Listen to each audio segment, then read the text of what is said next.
तालु जय श्री कृष्णा, जय श्री राम, जय श्री राधे राधे, जय श्री महाकाल। इस प्रवचन में आपको श्रवण कराएंगे भगवान श्री कृष्ण का मथुरा जी में प्रवेश करने की कथा। सुखदेव जी कहते हैं, परीक्षित अक्रूर जी इस प्रकार स्तुति कर रहे थे। उन्हें भगवान श्री कृष्ण ने जल में अपने दिव्य रूप के दर्शन कराए और फिर उसे छिपा लिया, ठीक वैसे ही जैसे कोई नट अभिनय में कोई रूप दिखाकर फिर उसे पर्दे की ओट में छिपा दे। जब अक्रूर जी ने देखा कि भगवान का वह दिव्य रूप अंतर ध्यान हो गया, तब वे जल से बाहर निकल आए और फिर जल्दी जल्दी सारे आवश्यक कर्म समाप्त करके रथ पर चले आए। उस समय वे बहुत ही विस्मित हो रहे थे। भगवान श्री कृष्ण ने उनसे पूछा, चाचा जी, आपने पृथ्वी, आकाश या जल में कोई अद्भुत वस्तु देखी है क्या? क्योंकि आपकी आकृति देखने से ऐसा जान पड़ता है। अक्रूर जी ने कहा, प्रभु, पृथ्वी, आकाश या जल में और सारे जगत में जितने भी अद्भुत पदार्थ हैं, वे सब आप में ही हैं, क्योंकि आप विश्वरूप हैं। जब मैं आपको ही देख रहा हूँ, तब और बलराम की पूजा की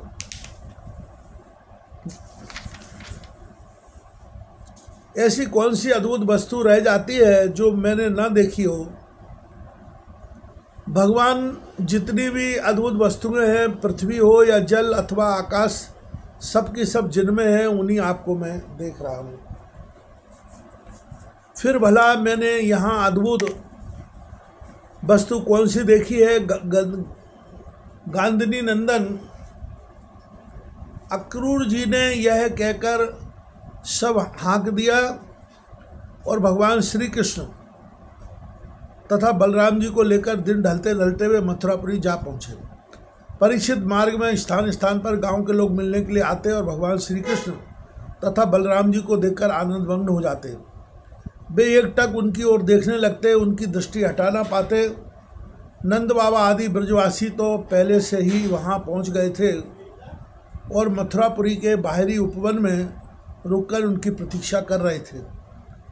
उनके पास पहुंचकर जगदीश्वर भगवान श्री कृष्ण ने विनीत भाव से खड़े अक्रूर जी का हाथ अपने हाथ में लेकर मुस्कुराते हुए कहा, चाचा जी, आप रथ लेकर पहले मथुरापुरी में प्रवेश कीजिए और अपने घर जाइए।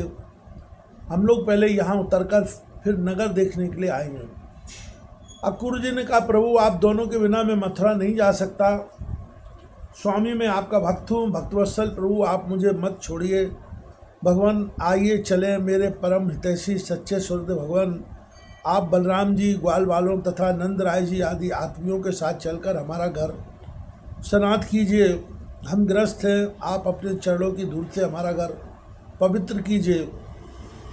आपके चरणों की धोवन गंगा जल या चरणामृत से अग्नि देवता, पितर सबके सब तृप्त हो जाते हैं।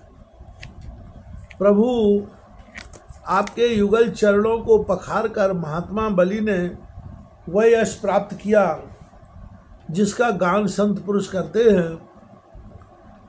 केवल यश ही नहीं, उन्हें अतुल्य ऐश्वर्य तथा वह गति प्राप्त हुई जो अनन्य प्रेमी भक्तों को प्राप्त होती है।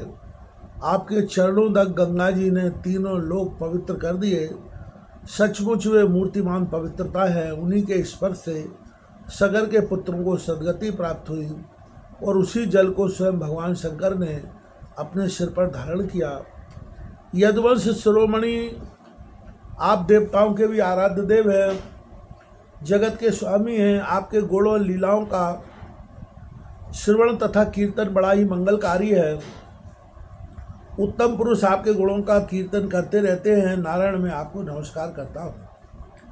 श्री भगवान ने कहा, चाचा जी, मैं दाऊ भैया के साथ आपके घर आऊँगा और पहले इस यदुवंशियों के द्रोही कंस को मारकर तब अपने सभी सुहृद सज्जनों का प्रिय करूँगा।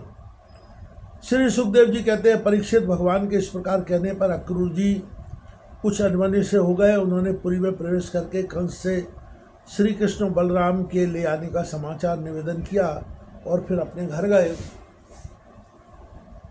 दूसरे दिन तीसरे पैर बलराम जी और ग्वाल वालों के साथ भगवान श्री कृष्ण ने मथुरापुरी को देखने के लिए नगर में प्रवेश किया।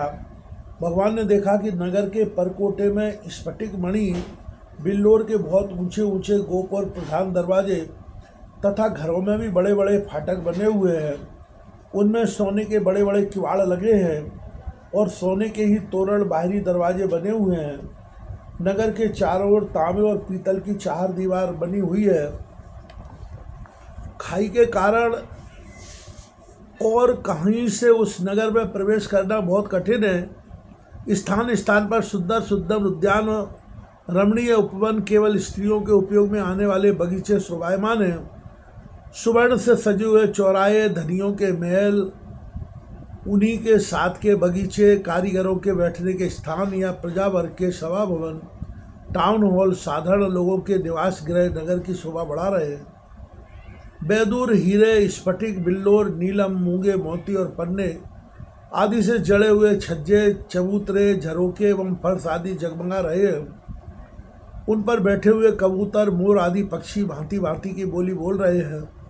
सड़क, बाजार, गली एवं चौराहों पर खूब छिड़काव किया गया है। स्थान स्थान पर फूलों के गजरे, जवारे, जौ के अंकुर, खील और चावल बिखरे हुए हैं। घरों के दरवाजों पर दही और चंदन आदि से चर्चित जल से भरे हुए कलश रखे हैं और वे फूल, दीपक, नई नई कोपले, फल सहित केले और सुपारी के वृक्ष, छोटी छोटी झंडियों और रेशमी वस्त्रों से भली भांति सजाए हुए। परीक्षित, वसुदेव नंदन भगवान श्री कृष्ण और बलराम जी ने ग्वाल वालों के साथ राजपथ से मथुरा नगरी में प्रवेश किया। उस समय नगर की नारियां बड़ी उत्सुकता से उन्हें देखने के लिए झटपट अटारियों पर चढ़ गईं। किसी किसी ने जल्दी के कारण अपने वस्त्र और गहने उल्टे पहन लिए। किसी ने भूल से कुंडल, कंगन आदि जोड़े से पहने जाने वाले आभूषणों में से एक ही पहना और चल पड़ी। कोई एक ही कान में पत्र नामक आभूषण धारण कर पाई थी, तो किसी ने एक ही पाँव में पायजे पैर रखा था। कोई एक ही आँख में अंजन आँच पाई थी और दूसरी में बिना आँजे ही चल पड़ी। कई रमणियाँ तो भोजन कर रही थीं, वे हाथों का कौर फेंक कर चल पड़ी। सबका मन उत्साह और आनंद से भर रहा था। कोई कोई उबटना लगवा रही थी, वे बिना स्नान किए ही दौड़ पड़ी। जो सो रही थी वे कोलाहल सुनकर उठ खड़ी हुई और उसी अवस्था में दौड़ पड़ी। जो माताएं बच्चों को दूध पिला रही थी वे उन्हें गोद से हटाकर भगवान श्री कृष्ण को देखने के लिए चल पड़ी। कमल नयन भगवान श्री कृष्ण मतवाले गजराज के समान बड़ी मस्ती से चल रहे थे। उन्होंने लक्ष्मी जी को भी आनंदित करने वाले अपने श्याम सुंदर विग्रह से नगर नारियों के नेत्रों को बड़ा आनंद दिया और अपनी विलासपूर्ण प्रगल्भ हंसी तथा प्रेम भरी चितवन से उनके मन चुरा लिए। मथुरा की स्त्रियां बहुत दिनों से भगवान श्री कृष्ण की अद्भुत लीलाएं सुनती आ रही थीं। उनके चित्त चिरकाल से श्री कृष्ण के लिए चंचल व्याकुल हो रहे थे। आज उन्होंने उसे देखा। भगवान श्री कृष्ण ने भी अपनी प्रेम भरी चितवन और मंद मुस्कान की सुधा से सींचकर उनका सम्मान किया। परीक्षित, उन स्त्रियों ने नेत्रों के द्वारा भगवान को अपने हृदय में ले जाकर उनके आनंदमय स्वरूप का आलिंगन किया। उनका शरीर पुलकित हो गया और बहुत दिनों की विरह व्याधि शांत हो गई। मथुरा की नारियां अपने अपने महलों की अटारियों पर चढ़कर बलराम और श्री कृष्ण पर पुष्पों की वर्षा करने लगी। उस समय उन स्त्रियों के मुकम्मल प्रेम के आवेग से खिल रहे थे। विप्र, क्षत्रिय और वैश्यों ने स्थान स्थान पर दही, अक्षत, जल से भरे पात्र, फूलों के हार, चंदन और भेंट की सामग्रियों से आनंद मग्न होकर भगवान श्री कृष्ण और बलराम जी की पूजा की। भगवान को देखकर सभी पूर्ववासी आपस में कहने लगे, धन्य धन्य, गोपियों ने ऐसी कौन सी महान तपस्या की है जिसके कारण में मनुष्य मात्र को परमानंद देने वाले इन दोनों मनोहर किशोरों को देखती रहती हैं। इसी समय भगवान श्री कृष्ण ने देखा कि एक धोबी जो कपड़े रंगने का भी काम करता था उनकी ओर आ रहा है। भगवान श्री कृष्ण ने उससे धुले हुए उत्तम उत्तम कपड़े मांगे। भगवान ने कहा, भाई तुम हमें ऐसे वस्त्र दो जो हमारे शरीर में पूरे पूरे आ जाए। वास्तव में हम लोग उन वस्त्रों के अधिकारी हैं इसमें संदेह नहीं कि यदि हम लोगों को वस्त्र दोगे तो तुम्हारा परम कल्याण होगा। परीक्षित, भगवान सर्वत्र परिपूर्ण है, सब कुछ उन्हीं का है, फिर भी उन्होंने इस प्रकार मांगने की लीला की। परंतु वह मूर्ख राजा कंस का सेवक होने के कारण मतवाला हो रहा था। भगवान की वस्तु भगवान को देना तो दूर रहा, उसने क्रोध में भरकर आक्षेप करते हुए कहा, तुम लोग रहते हो सदा पहाड़ और जंगलों में, क्या वहाँ ऐसे ही वस्त्र पहनते हो? तुम लोग बहुत उद्दंड हो गए हो, तभी तो ऐसी बड़बड़ कर बातें करते हो। अब तुम्हें राजा का धन लूटने की इच्छा हुई है। अरे मूर्खों, जाओ, भाग जाओ। यदि कुछ दिन जीने की इच्छा हो तो फिर इस तरह मत मांगना। राज कर्मचारी तुम्हारे जैसे उच्छृंखलों को कैद कर लेते हैं, मार डालते हैं और जो कुछ उनके पास होता है छीन लेते हैं। जब वह धोबी इस प्रकार बहुत कुछ बहक बातें करने लगा, तब भगवान श्री कृष्ण ने तनिक कुपित होकर उसे एक तमाचा जमाया और उसका सिर धड़ाम से धड़ से नीचे जा गिरा। यह देखकर उस धोबी के अधीन काम करने वाले सबके सब कपड़ों के गट्ठर वहाँ छोड़कर इधर उधर भाग गए। भगवान ने उन वस्त्रों को ले लिया। भगवान श्री कृष्ण और बलराम जी ने मनमाने वस्त्र पहन लिए तथा बचे हुए वस्त्रों में से बहुत से अपने साथी ग्वाल वालों को भी दिए। बहुत से कपड़े तो वही जमीन पर ही छोड़कर चल दिए।